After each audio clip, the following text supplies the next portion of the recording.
August 1st, 2013.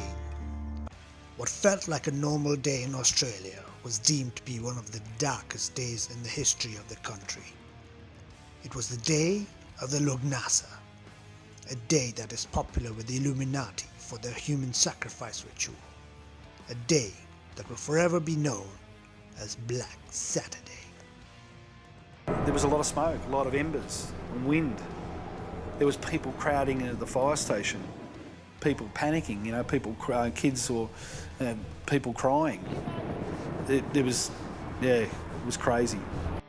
People in the city of Kilmore went about their day as they would any other day, but little did they know that David McGahey, captain of the Church for Atheists, commonly known as the CFA, had other plans for the country. I can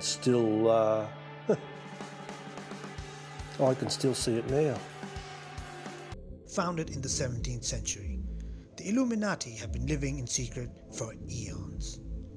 The order of the day, as written in their general statutes, is to put an end to the machinations of the purveyors of injustice, to control them without dominating them.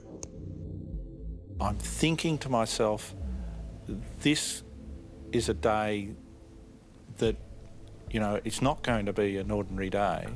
The CFA founder and head priest, or captain as he prefers to be called, David McGahey, was never in favour of the statutes of the Illuminati and their peaceful, as some would put it, ways. He chose the Lugnasa as a day to break away from the ancient organisation and start the CFA. When I came outside, the sun had disappeared. And when I looked across the paddocks, the flames were coming. The ethos of the CFA was to cause mayhem and destruction, incarnating the demon Baphomet on earth. It is an ancient ritual that was discovered by McGahey, which required the opening of the gates of hell. Didn't care. I felt it was probably right, in a sort of a way. The charming and articulate McGahey had amassed a number of disciples, or volunteers as he referred to them, over the years, who followed him blindly. I was always doing something wrong. So anyway, he made me go and change, which was good. The city of Kilmore was scheduled as the epicenter of the ritual, with volunteers working in remote cities all over Australia to open multiple portals through which the demon Baphomet could enter the worldly realm. No panic, no fear, none of those emotions. Just put the plan into action and the fire will go over the top of your house, and then when it's gone over the top of your house, you come out with your mop and bucket and you put out the embers. We knew the plan. We had been told it 100 times. We knew it off by heart. There was a woman actually sunbathing down at the river. One of our neighbours from the other side of the river was lounging, in a banana lounge chair with her stubby. And one of them said, there's a fire. And she said, no, I've been in the country 30 years, it's all right. Know what to do in fires. I'll just jump in the river, she says. I'll just jump in the river. OK, that's a plan, I suppose. Neither the residents of the city nor the CFA could predict the horrors that would be unleashed on this day.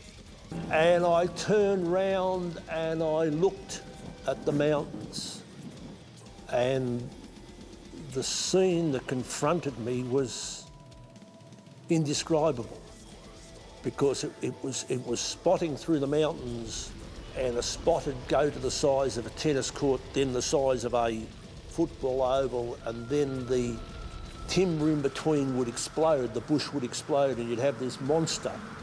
And you'd look 5-6 kilometres to the east into Strathhuon, and it was burning there, and no matter where I looked, there'd be a fire, and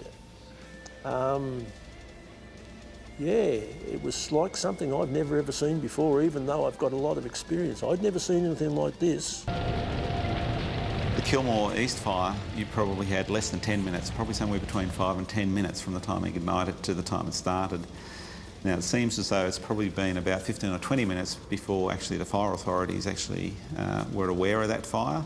and then you have to actually get to the fire, and then you have to start working on it. So it was well beyond a suppressible stage by the time firefighting authorities were actually there. The board literally lights up, and so you get fire after fire after fire breaking out, all in and around, generally speaking, 150 kilometres out of Melbourne. You really don't have anywhere much to go because, if you like, 10 kilometres in almost any direction is being lit up with fires. We had hundreds of fires starting, and they were all starting to interact. So it's basically what we describe as being a firestorm. Held behind closed doors, the ritual that the CFA performed over an unspecified period of time came to fruition on the morning of the 1st of August.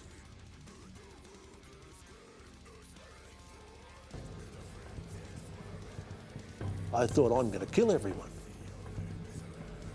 self included, because the flames were all over the top of us, and I thought, I'm going to kill everyone, because I know the road intimately. I live on the Flaming Road, so I knew the road. I knew that the bush had got heavier and heavier as we got into Strathewen. I thought, I'm going to kill everyone. Nature was the first to react to the summoning rituals.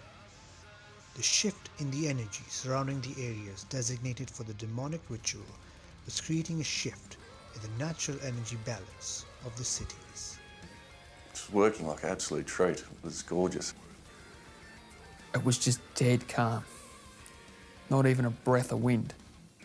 And I thought, this is good, you know, like, what's going on here? Like, it's just so still, because it was just such a windy day, such a hot wind, and then that wind stopped. And I could see everything perfectly. It was just brilliant orange, just bright. The embers aren't going to continue to blow up the hillsides. They basically find this calm area to basically fall out. So Marysville itself then becomes a bowl that's capturing all the embers that have been produced from the fire on the range. The CFA volunteers were delighted with their results, which went far beyond what they could ever have hoped for.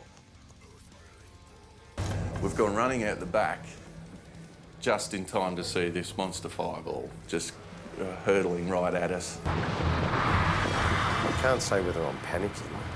You know, maybe it is. My heart's racing. I'm doing lots of swearing.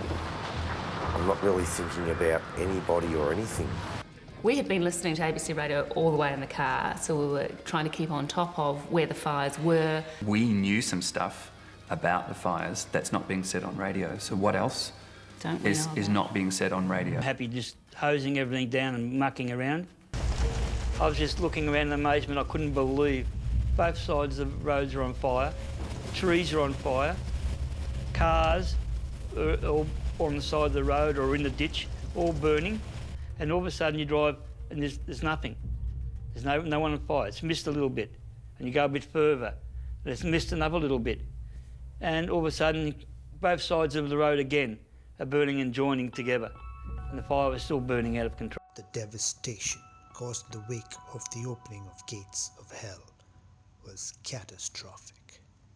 No one seemed to know what was going on. Everyone was telling everybody that they're trying to get help in, the ambulances are coming, and we knew they weren't coming because they couldn't get anywhere. They couldn't get up any of the roads to reach us. And the helicopter couldn't land because it's full of smoke and fire. There's nowhere for it to land. So we knew that was out. The only consolation that could be given to the citizens of Australia and the world was that the nefarious plans of the CFA failed for reasons that remain unknown to this day. The destruction caused by their actions was phenomenal, even to the members of the CFA, who lost most of their property in fire damage.